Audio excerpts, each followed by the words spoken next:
Okay.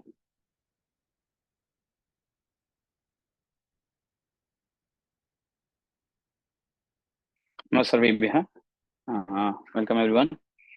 Um, Let me share the slides and we'll start with the prarthana. Okay.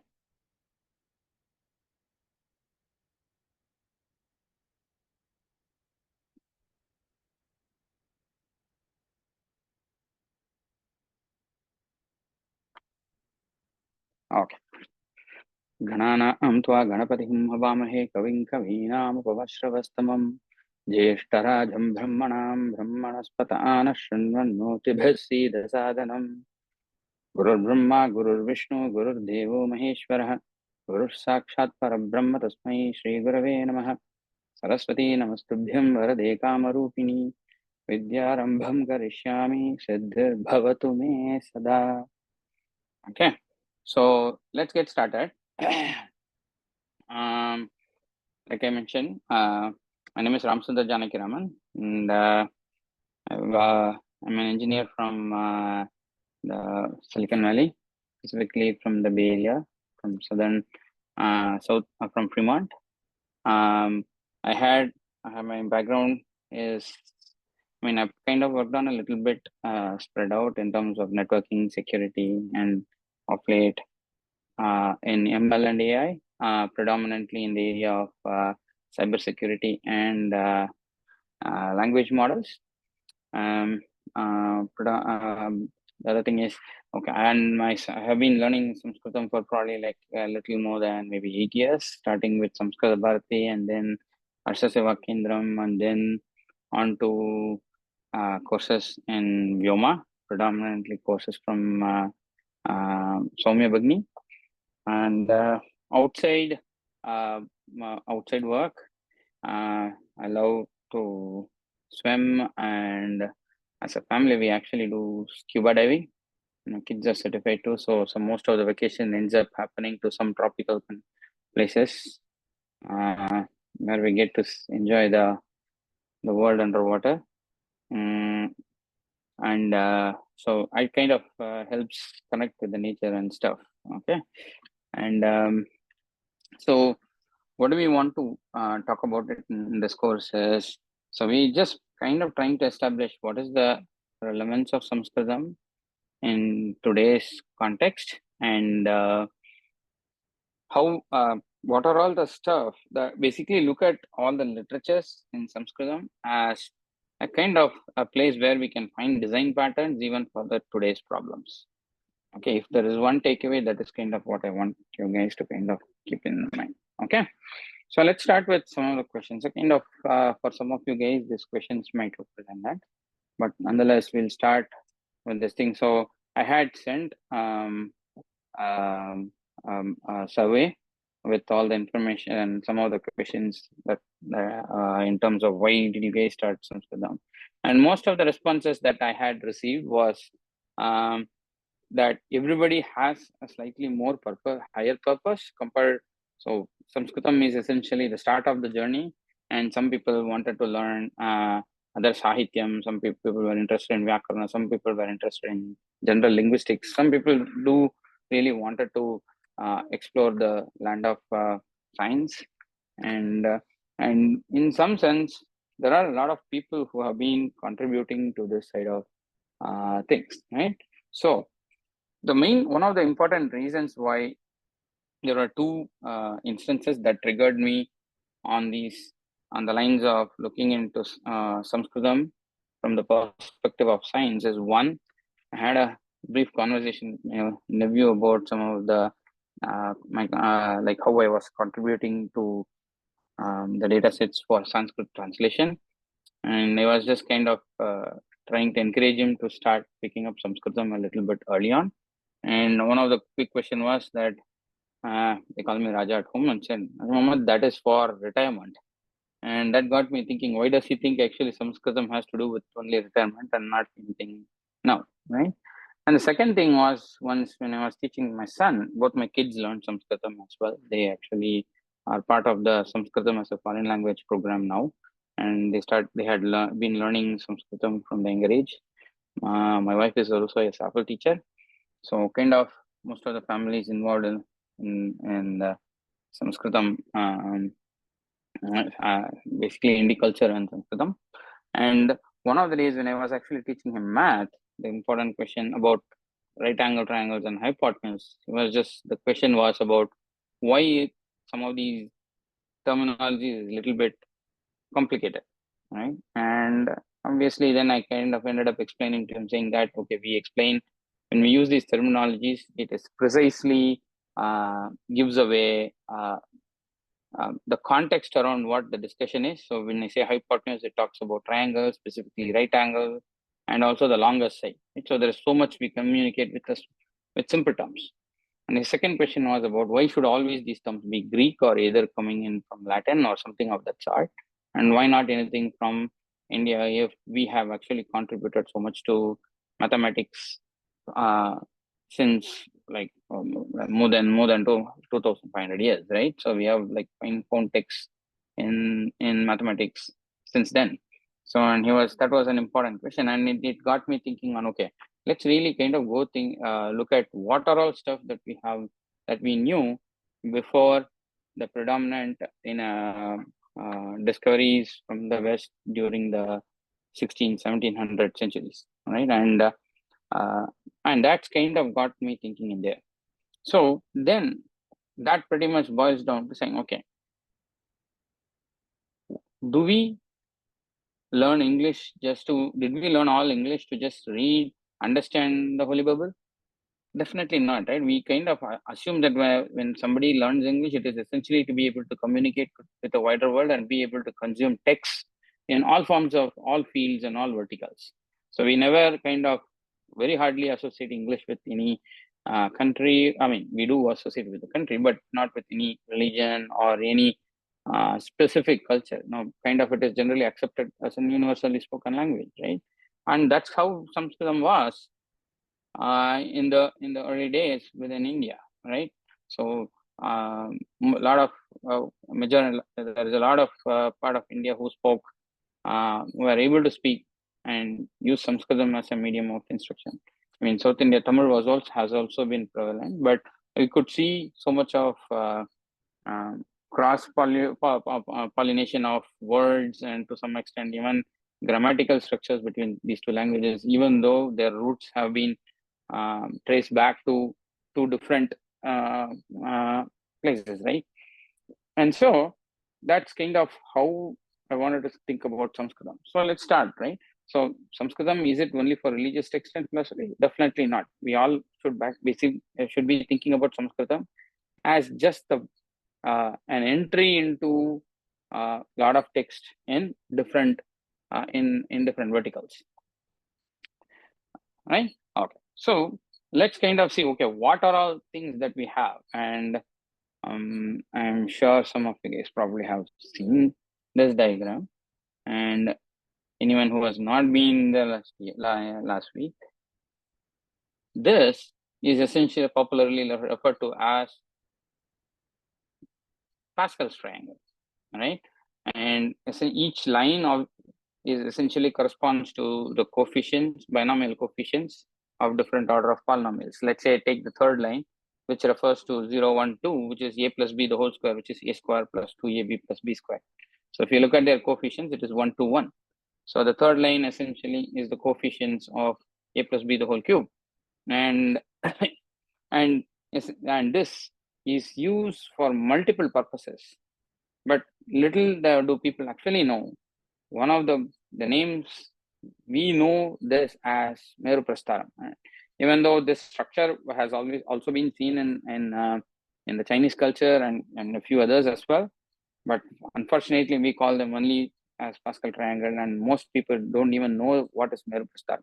And if you go to most of the temples, you actually see the 3D representation of Meru Prastaram, and we have done the puja, we have offered anything. It's almost like during Saraswati Puja, we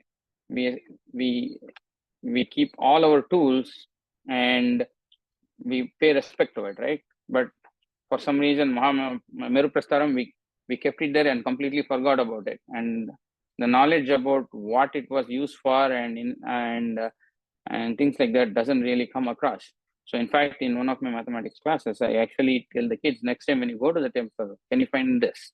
And tell me whether you, and ask anybody around whether they understand what this thing is. Right? And if you look at, there are quite a few people who are trying to do and educate people about some of these things. Like Project Shivoham is one of the channels that I follow, and there's quite a bit of videos about relating the contemporary context with all the stuff that we had known before. And in fact, so the thing is, the ironic factor is, this is essentially, if you look at the diagonal that I showed, it, you can actually, if you move that line up and down, you can actually calculate Fibonacci series. And in fact, Fibonacci himself had created his discovery to to the Indian mathematics, right? And but most of us, we don't really know about it, is actually the irony. And if I'm not sure whether you guys would recognize the series on the right. Does anybody want to take a quick shot at what this is? I'm sure Niromaya knows about it. Yeah, this is essentially a series that's equivalent to 5/4. This is actually in 1300s. There was a mathematician called Madhava. They did a lot of work related to astronomy and stuff, and he first came up with this series. It used to be called specifically as Leibniz series for a long time, but after all the education that we have passed on to this, very reluctantly now it has been acknowledged as Leibniz Madhava formula, even though Madhava was the one who came up with this 300 years before. So I would like to call this as Madhava Pi series or Madhava Leibniz series. And that kind of goes back to the original question on why do we know them by the Greek Western names, but not our own philosophers, right? I mean, it is very, India and pi has a lot of relations.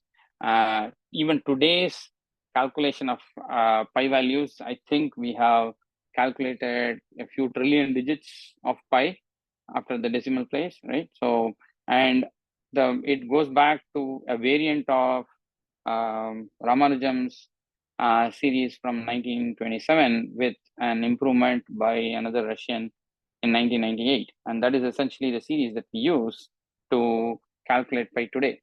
And every pi day, Google releases additional digits to pi that they have used their clusters to compute. And I think it is running at 15 trillion digits, maybe even more since the last few years. So we know 15 trillion digits after 3.14159 is what we can remember. I'm not sure whether you guys know about Katapayadi system. Have you guys come across this name? Can I get a raise of hand on how many of you guys know what a Katapayadi system is? Katapayadi system. No. So it actually uses these letters. It's actually a talk for another day. I'll probably add some links to the materials I have. So we actually use letters to indicate numbers from 0 through 9. And instead of, so we have actually crafted shlokas and other stuff, which is what is taught to the kids at the younger age. And little would they actually know that they have encoded series of pi in up to like probably 31 decimal digits in that shloka. So if you actually substitute the letters back into their numerals, you can actually get back your value of pi. And kind of some of the tricks that you might have seen in this movie, what is this? The Da Vinci Code, right? So the girl in the movie start with the grandfather about a lot of different things. It's just that she doesn't know the context around the puzzles that she had learned. And that is a big surprise at the end, right? So I guess I will talk about some of these things. A lot of our techniques have also been something similar to that. And I guess, I don't know whether Dan Brown got an inspiration from this, or he came upon his own looking at the way how things are in their culture too, right? So definitely on our side, we used to use stories, analogies, and stuff like that to actually help people remember. And in fact, our concepts are named after the concept themselves and not actually the authors. Unlike its Pythagorean formula is from the Sulabh Shastra, right? So we don't call them by the name. So Panini Vyakaranam is basically starts with what is called Ashtadhyayi, right? It's not called Paniniyam or anything like that. So that's kind of one of the reasons, one of the important takeaways from our stuff. So we always focus on what got done rather than who did it, so that the concept stays and we remain useful for people, for the general humanity, right? That's kind of what I just wanted to leave at it, right? So now let's start looking at some of the reasons. One of the in this whole path of trying to finding what all signs that we have in Sanskritam, right? There are a few patterns that I have observed, and it takes a little bit of different perspective for us to be able to appreciate and understand our even our own culture, right? One is, if you look at it, we had different learning approaches in our literature. So for example, I was one day chatting with my guru on the Vedic side of things, and I like one day I was trying to ask him to explain about how his Gurukulam was. During his younger ages, they were asked to by heart a lot of stuff, because at the younger age, by hearting it's very easy. And we have to remember that our Vedas is actually called Shruti because it was transferred from one generation to another generation purely in the vocal form and not actually in the written form for a longest time. And to be able to preserve that pronunciation and without any introduction of slangs or any accents and things like that. So we made sure that we put in place some checks and balances in there, which is one of the things that we will talk about a little bit later today, and how much of that is also related to mathematics. And so if you look at it, so during the younger age, they'll be asked by heart, and once they come of age, let's say like 10, 11, 9, 10, 11, with different parts, they'll actually start teaching them the concepts behind the things that they have actually by hearted. So at that point, they didn't need textbooks, right? So when they say turn to page number 42, the 42 is not in a textbook, it's actually in their mind, right? So just asking them to recollect things is quite easy. And when I actually took Soumya Krishna Bhagini's Sanya Sandhi Prakaranam, she used to kind of recite the relevant sutras in the beginning of the class, and I just, without even me knowing, within like 10-15 classes, we could recite it, and knowing the order of the sutras was very useful in understanding and being able to apply it. And it's almost like remembering mathematical tables to be able to do things faster, right? So instead of from our brain, instead of using our compute memory, we actually compute part of the brain, we actually use the memory part of the brain, so that the compute part of it is left out to do more faster things. Thereby we kind of get faster in terms of applying the concepts much more quickly. And that is one of the big structures in our learning approaches.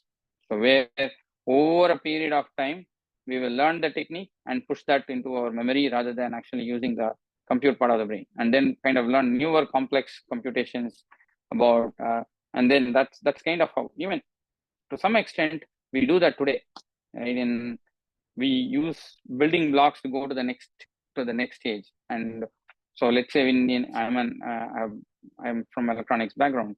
We don't look at a chip and don't say that, oh, these are the transistors in there. Okay, from transistor we build gates we build blocks. From blocks we actually build like more memory, CPU kind of, we have bigger building blocks and we all put it together to actually form a logical higher circuit that works for a specific purpose, right? So similarly, that is exactly our learning approach was. So build smaller structures and then use them as building blocks to go to the next step, right? So, and one of the, so like I briefly touched upon, most of our topics were named after the concept and not the author, right? Bhagavad Gita, it says, okay, it was essentially Gita. It is essentially kind of the deity's song, right? In some sense, and if you look at it, you can read them back as a story, and if you actually start interpreting the names, then that becomes philosophy in some sense. That's why at the younger age, you actually teach them as stories.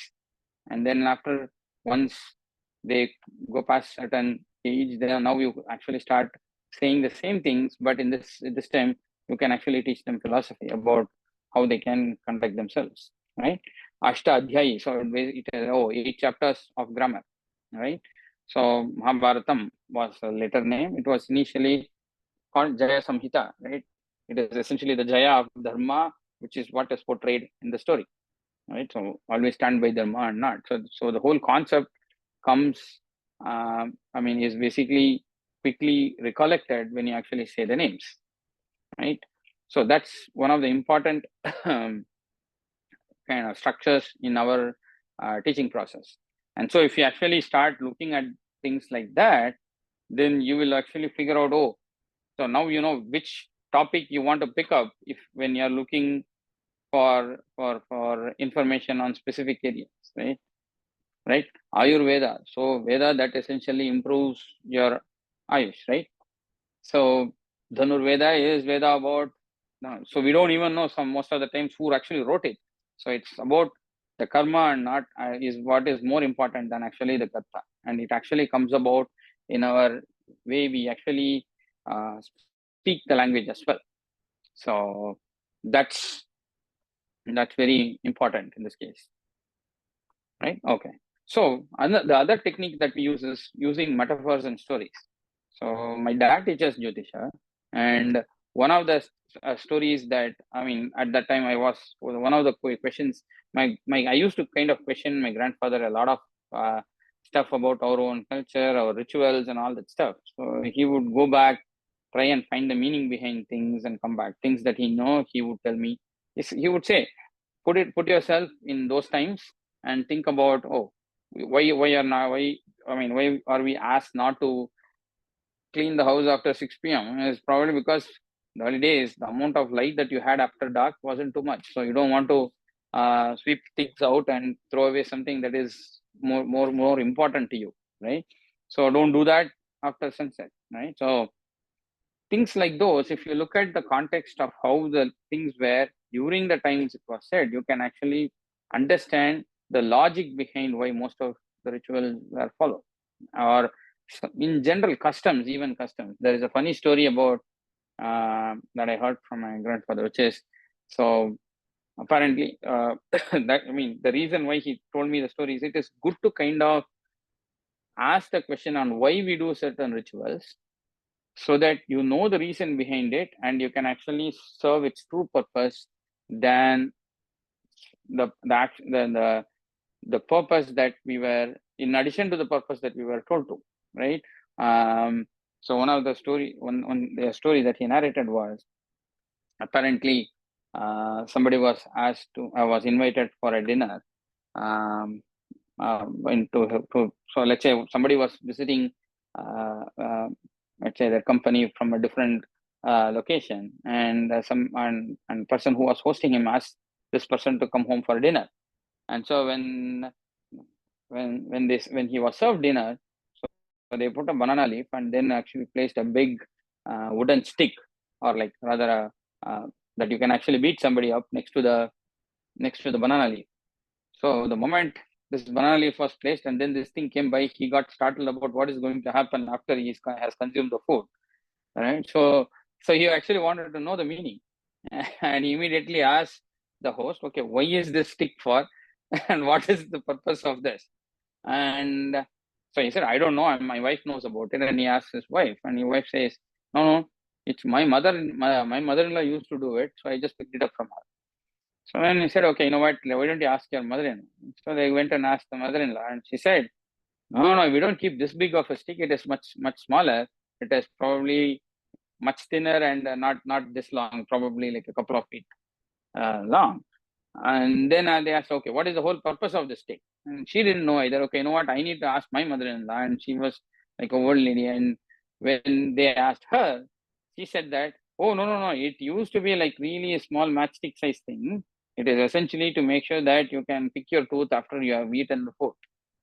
So since people never really realized why they were following the ritual, it has actually transformed to something that is completely anachronous or completely illogical for that. So it is probably sometimes good to ask that. And a lot of times that information is there in our metaphors and stories. For example, my grandma used to say, oh, during uh, solar eclipse, Rahu will come by and swallow the sun, right? Little did I, so then I believed it completely. Then I was just thinking about why did she say that? And only when my dad was starting, when he was teaching Jyotisham, I was just starting to read about one of the important questions that I had asked him, why do we say 9 planets? And if you look at the Navagraha, Sun and Moon are not planets, and Rahu and Ketu are planetary positions, right? And why do we call them? And that's when actually that my grandfather said, why do you think they are actually planets? They are grahas. Use the term, right terms, and not actually the translated ones. And there is a channel called Sanskrit channel where he has exactly covered this whole topic. So it was just graham. So grindati, we know in Sanskrit means to hold, right? So whatever kind of can influence you, those are all the things that we have considered over there. So that's why we don't have the earth itself in there. So it is because we are essentially the earthlings, and everything of whatever around us that can impart a force on us is what is characterized in the Jyotisha, right? So, and if you look at it, Rahu and Ketu are essentially planetary positions, and Rahu is basically nothing but the position in between the sun and the earth, at which point the moon comes in to actually cause the solar eclipse, right? So now if you think about, relate the story of Rahu with this, it makes all sense right now. So sometimes, so instead of just taking the stories at its face value, sometimes if you apply it to the concepts, you will be able to draw the additional information about. So now no one would actually forget what is Rahu and what is Ketu. So basically the Ketu is essentially is the position where the lunar eclipse occurs, where Earth comes in between the sun and the moon, right? So if you look at it, these are the two planetary positions that are used in our Jyotisham, right? So now if you know what is Rahu stands for, then you can easily infer what Ketu stands for, right? So it is easy to remember, and by a simple analogy or in terms of the story that has been told to us. So if you start looking at it from the perspective, you can find a lot of these signs in our own literature without even somebody needing to explain it to us, right? So you can see there's a lot of stories. For example, as late as Panchatantra follows the same techniques as well, right? So I just talked about Rahu and stuff, and you can see like how like Panchatantra stories are, right? So if you look at so I don't know how many of you guys have read the prelude story for of Panchatantra, right? So it is essentially, so some so it the three like dumb kids needed to be taught all the intricacies of politics, and the best way to teach them and so that they can remember and use them was to actually craft them as stories and actually and tell them. And that is exactly the how the 5 topics of Panchatantra is formulated, right? Mitra Bheda, which is like how do you discern your friends. Mitra Bandha, how do you actually make friends and what for what purposes and what are the strategies that you can use and all that stuff. So all the 5 names are after these different techniques, right? And and these are essentially nothing but the terminologies that adhere to this purposes so that you can actually remember them.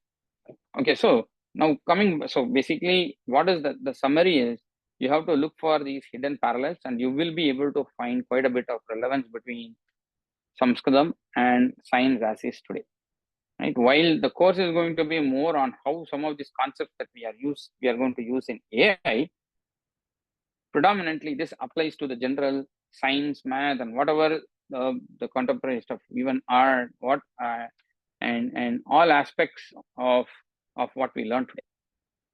Okay, so if you look at, so if you keep asking for some questions about the rituals and stuff, you would know why. In fact, our food habits, what food we make for different festivals, all that has context around it. today's globalization, we get every food throughout the year, but somehow the way we make certain things, or what you make for your Shraddham, depends on what might be conducive for you when you actually fast for the whole morning, and on top of it, you're supposed to to go light on the dinner as well. So if you're going to have such a day, what is ideal to actually put it in your stomach in the afternoon is what is actually thought of, right? So things like those. So if you start looking into the rituals or the customs and apply it to the context, you will actually get a lot of this information out, right? And another thing is, sometimes these techniques are basically earlier forms of what you use now, and that is essentially the way we are going to approach the rest of this course as well, because some of the techniques that we use today are more, little bit more advanced than what we can find. And for all you know, we may or may not have a little bit more improvised versions of it. Not all literary texts have kind of come through over the years of invasion, colonization, and all that stuff. We have lost a lot of our texts, and that's a raw truth. And then now, so when you actually look at these things, so in fact, if when field experts take a look at that, you will be able to understand what it stands for and how you need to interpret them. For example, right? So I'll actually give you another story. How many of you guys know how the Egyptian hieroglyphics were interpreted? Do any of you guys know the background behind that?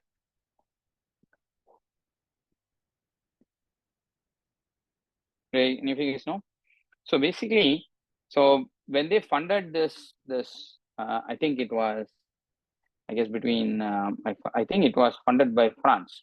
So the guy is French, so I'm assuming that it was an expedition funded by France, and they sent this guy to do research on the hieroglyphics to be able to come up with how to interpret those letters and be able to read and decipher the details in there. But one thing was actually told was you have to come back and report all your findings. And one of the important things was that he cannot come up with anything that goes against the then day Christian beliefs.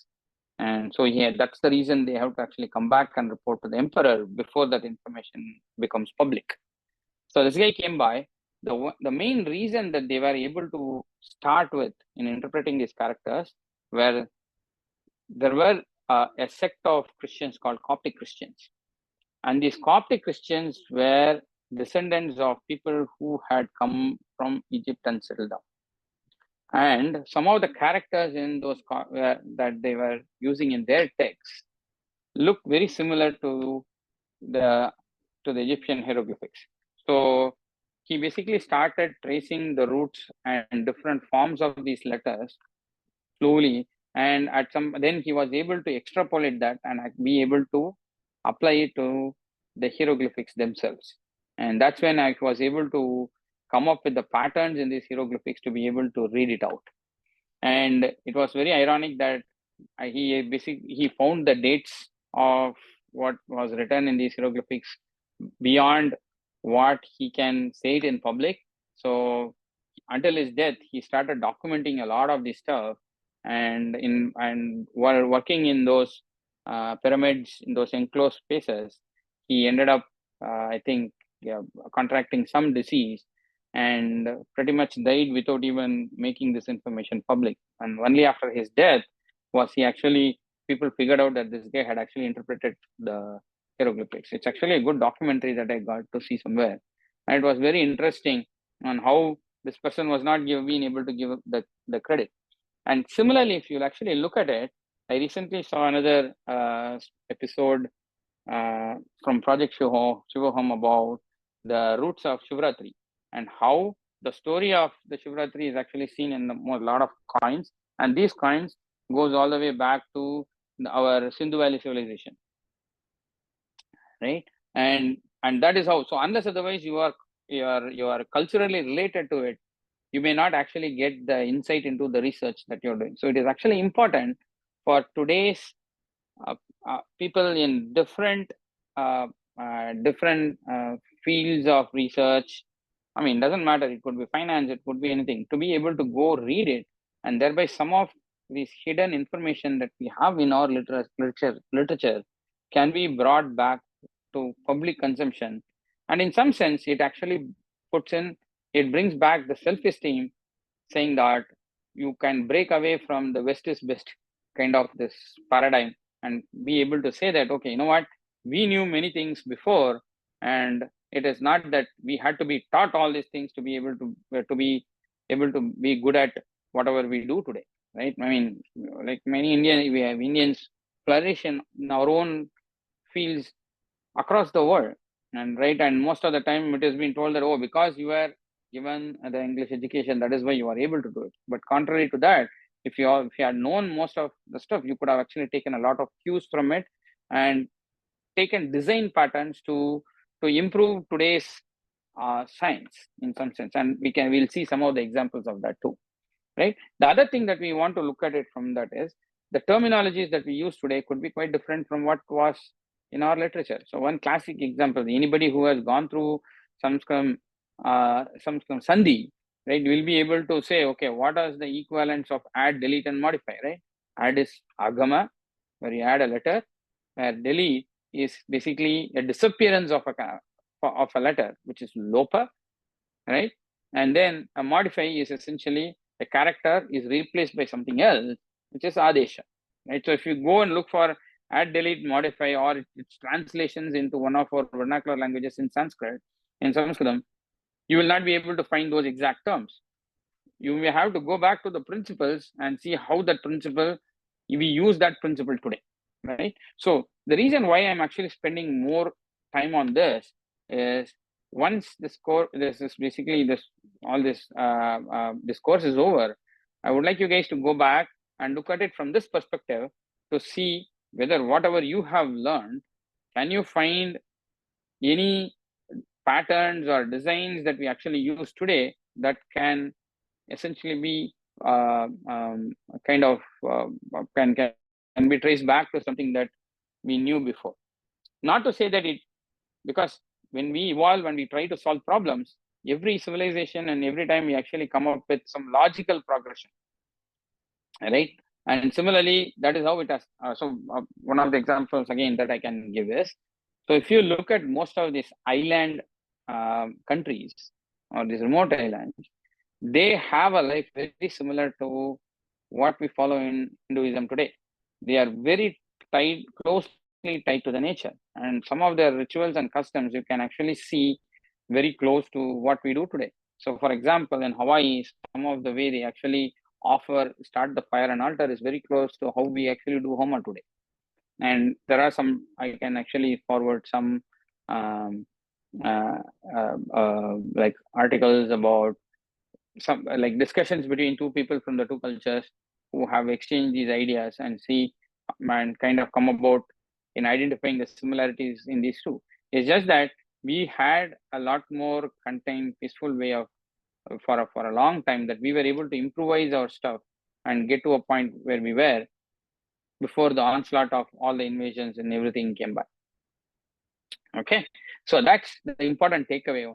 So go back from your own field of interest and look into the literature and see whether you can find exact techniques in there or some early forms of those techniques, and you will be able to come up and share that kind of an information to the rest of to everyone.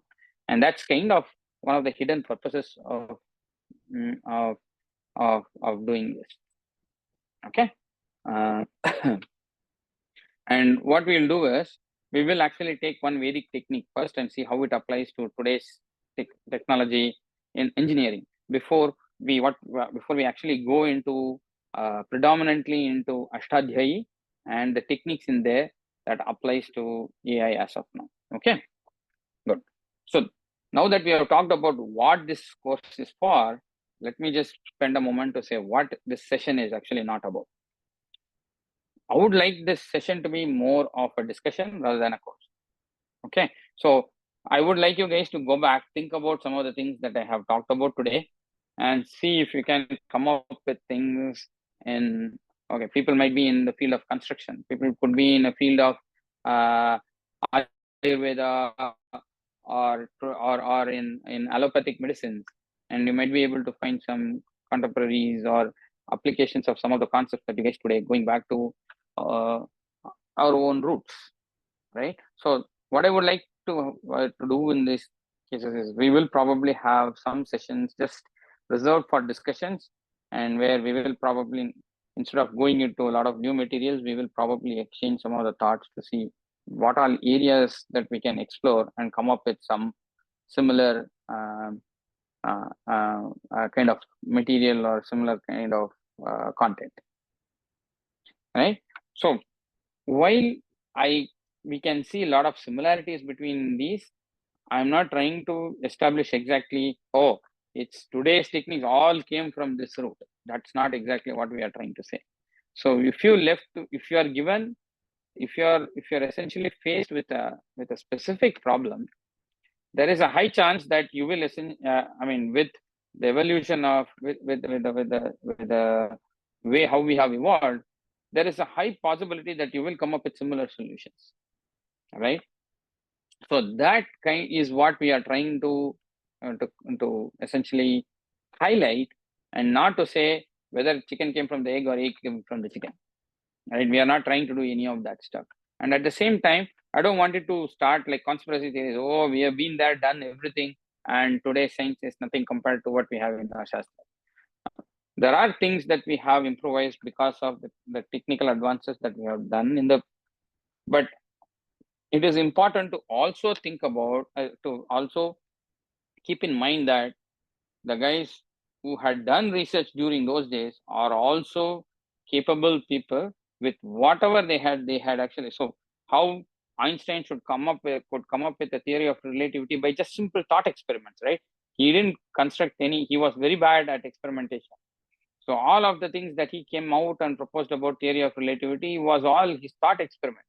What if? So he was watching somebody painting a building opposite on the opposite to his building, and then he said, okay, what if this guy falls from there, and if there was no ground, would he find this whole situation different between him falling compared to him staying on that scaffold and continue doing what he was? And that was essentially the trigger for this whole concept of theory of relativity, right? The frame of reference is exactly came from that.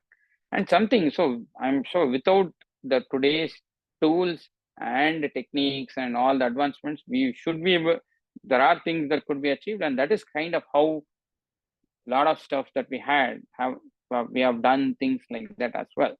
And that's kind of one of the things of that's one of the ways to look at it, rather than saying that, oh, you know what, only because of that we actually came from that we were able to do today or anything of that sort. So faced with a similar problem, there is a high chance we will come up with similar solutions, and we have done that 2500 years back, and we have done this again now, right? There could be or could not be a trace from there to now, but that's not exactly what we are trying to establish here.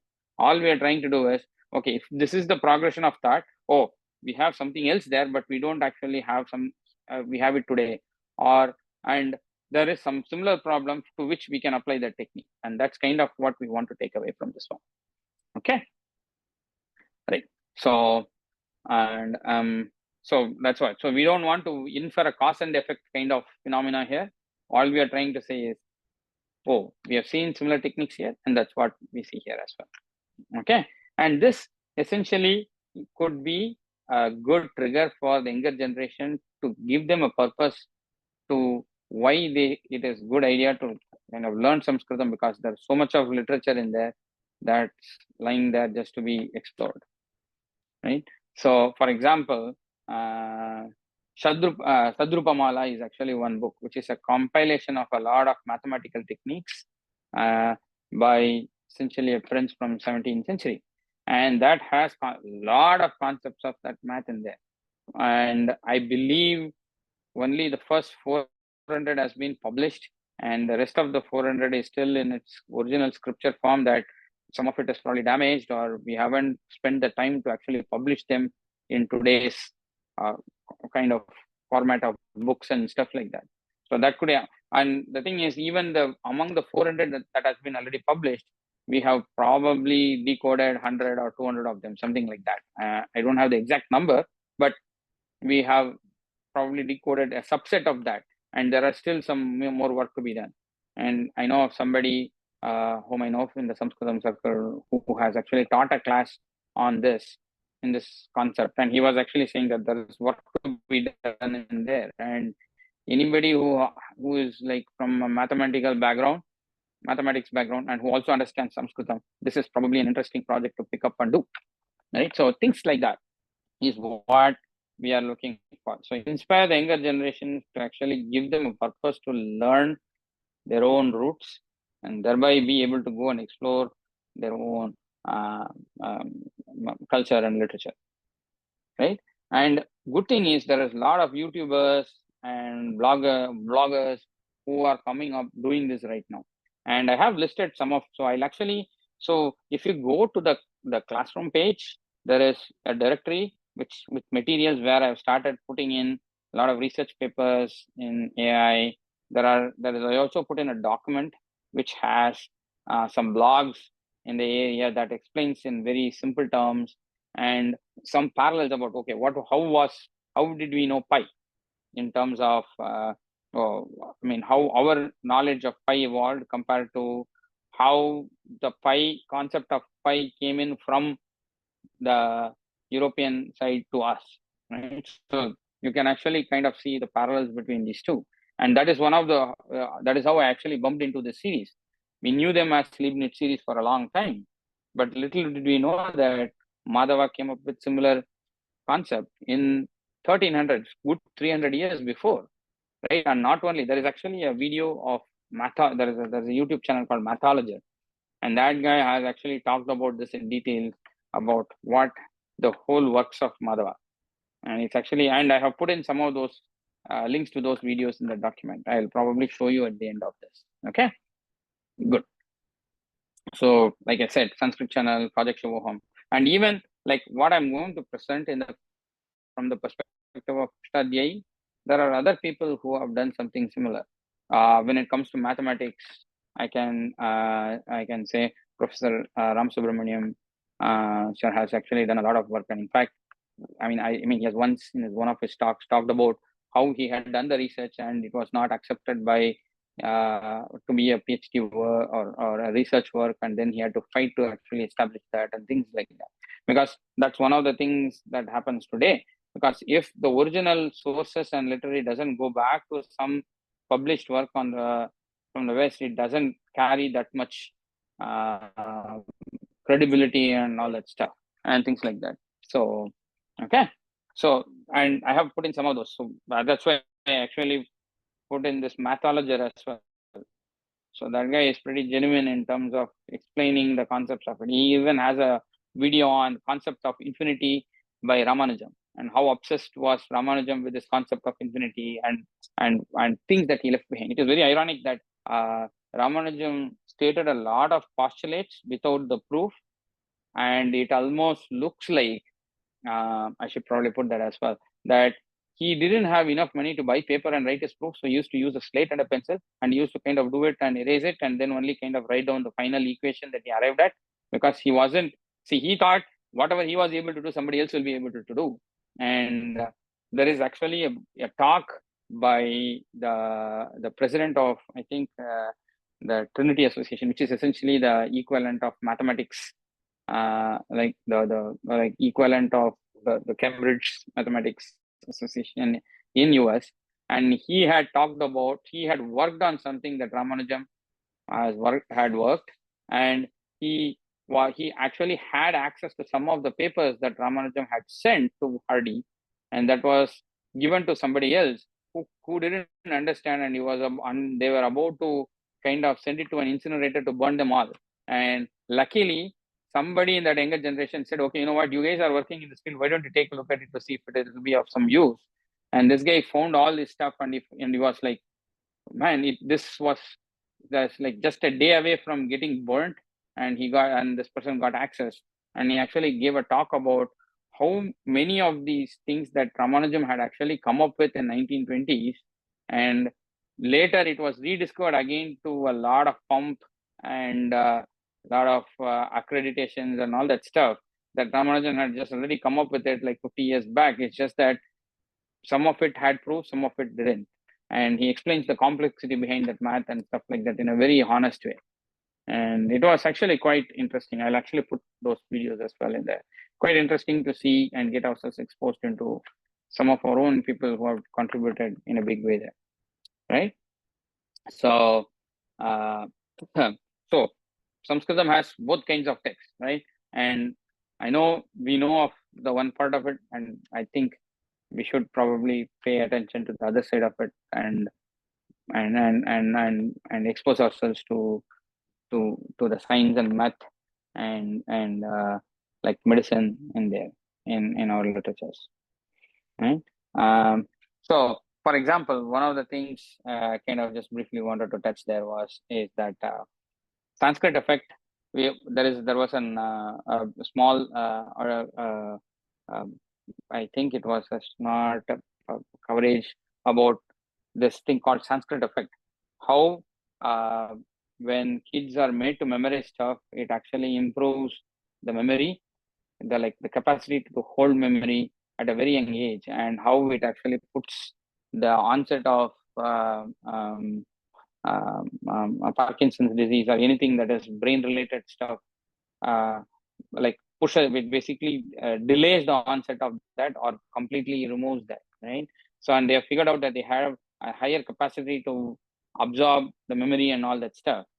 And we just say, oh, we were able to do that and stuff. So it is just, I would like to point out that if we do it enough times over a period of generation for a very specific purpose, our body is kind of evolved to do it. And the parallel that I want to give is there is actually a tribe in Indonesia called Bajau. So they are essentially sea nomads. They go around, their whole life and starts and ends in boats. Okay. And what they do is they go underwater to hunt fishes for their meal.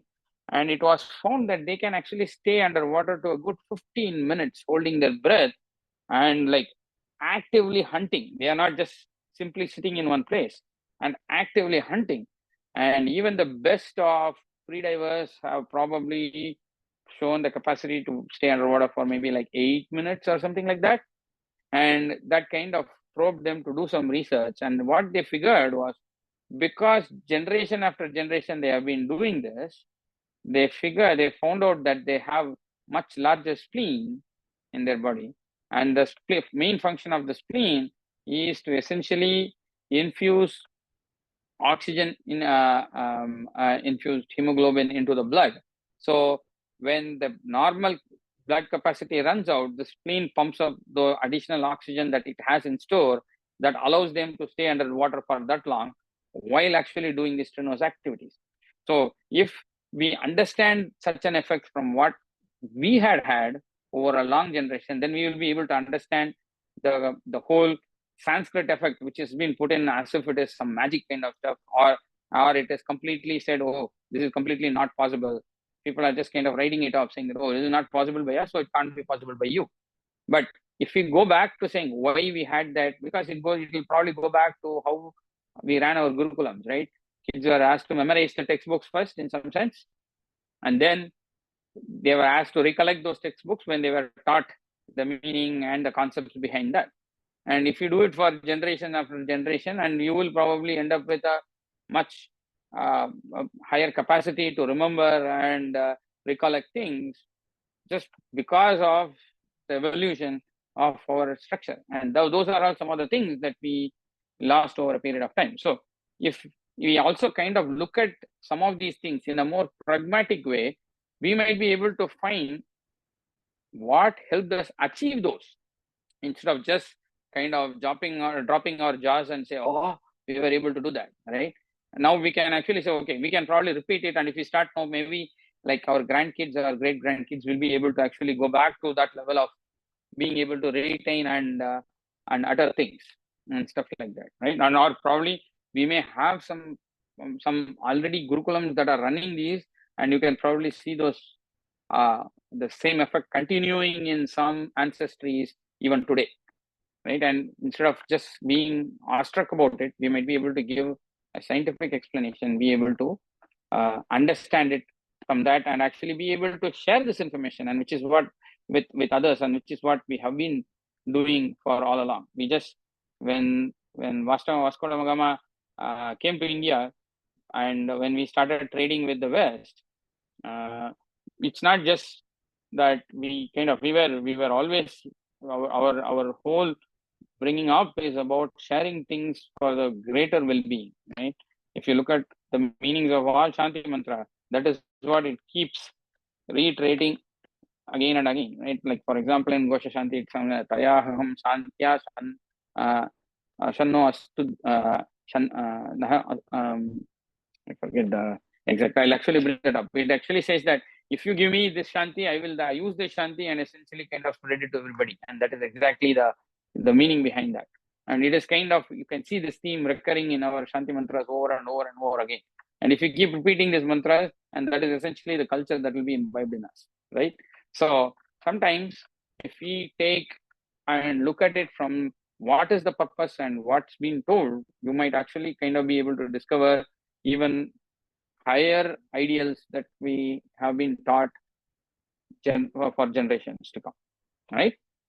Okay, I think we are hitting the mark. So I was thinking of starting with the perception of AI today.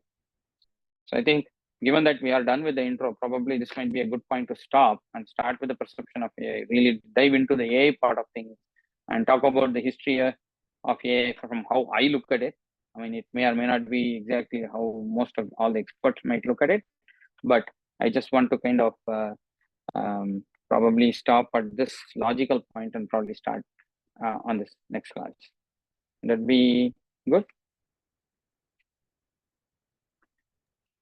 So now that, I mean, I spoke about for this long, I just wanted to see whether does this vibe with you guys? Can you relate to any of these and stuff? Or was it like a complete monologue that I put you guys all to sleep?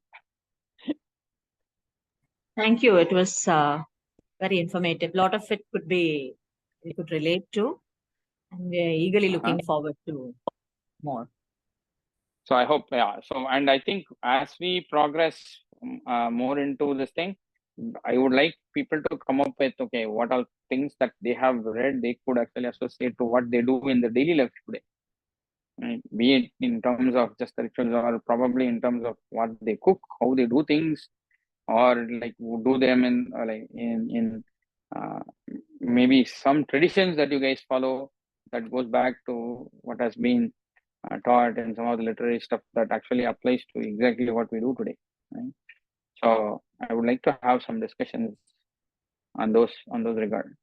And I always kind of look back to my grandfather and says, okay, he never said you can't ask these questions, and I have to blindly follow what I say. He had always kind of told me, okay, come up with the questions. I'm learning too, and we will learn it together without kind of having, oh, I am old, I am elder, and you have to listen to what all I have to say. And that was never the case. And kind of sometimes letting the kids question it, in fact, gets us to do and pursue things as well. So that whole discussion that I talked to you guys about, this discussion of hypotenuse with my son, and it kind of got me thinking to the point, oh, you know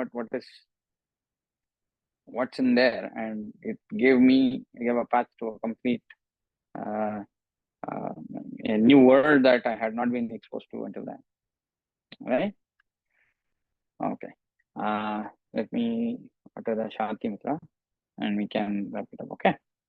Purnamada Purnamidam Purnat Purnamudachyate Purnasya Purnamadaya Purnameva Vasishyate Om Shanti Shanti Shanti.